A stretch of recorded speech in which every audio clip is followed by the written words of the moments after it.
Les constellations familiales, c'est une sorte de jeu de rôle thérapeutique où en fait une personne amène une problématique et va désigner des représentants des différentes personnes impliquées.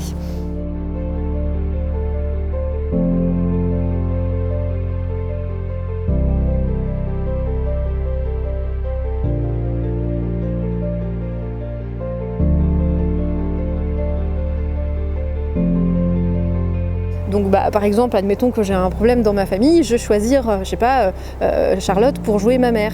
Et je vais choisir Mélanie pour jouer mon père. Donc je vais positionner ces personnages les uns par rapport aux autres, conformément à la situation que moi j'imagine. Et donc ces personnes, admettons Charlotte et Mélanie, vont endosser intuitivement le rôle de mes parents et moi je vais assister à une sorte de théâtre.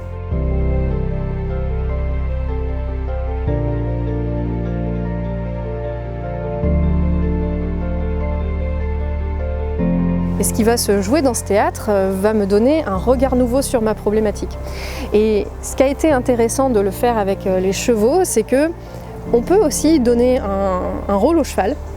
Et puis, selon les déplacements qu'il va faire, les interactions qu'il va avoir avec tel ou tel personnage, là aussi, moi je vais pouvoir peut-être lire cette scène avec un regard nouveau et la spontanéité du cheval va être assez magique, comme on a pu le voir dans, en tout cas moi, les deux constellations auxquelles j'ai participé.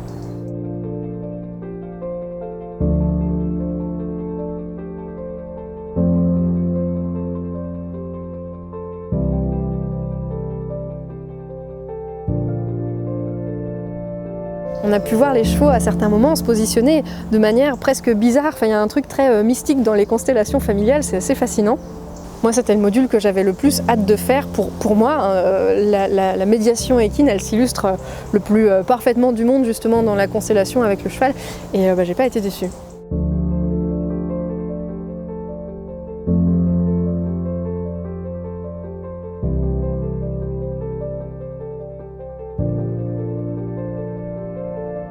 Je crois que mon moment préféré, ça a été quand les deux petites ponnettes noires qui incarnaient des parties très précises de la personne qui était constellée, parce qu'on peut faire incarner un rôle, mais aussi une partie de nous ou quelque chose de très symbolique. Quand ces deux petites ponnettes-là, elles sont venues exactement au bon moment, elles étaient hyper à leur place, quoi. Et ce moment était hyper beau, tout était hyper juste et c'était super fort.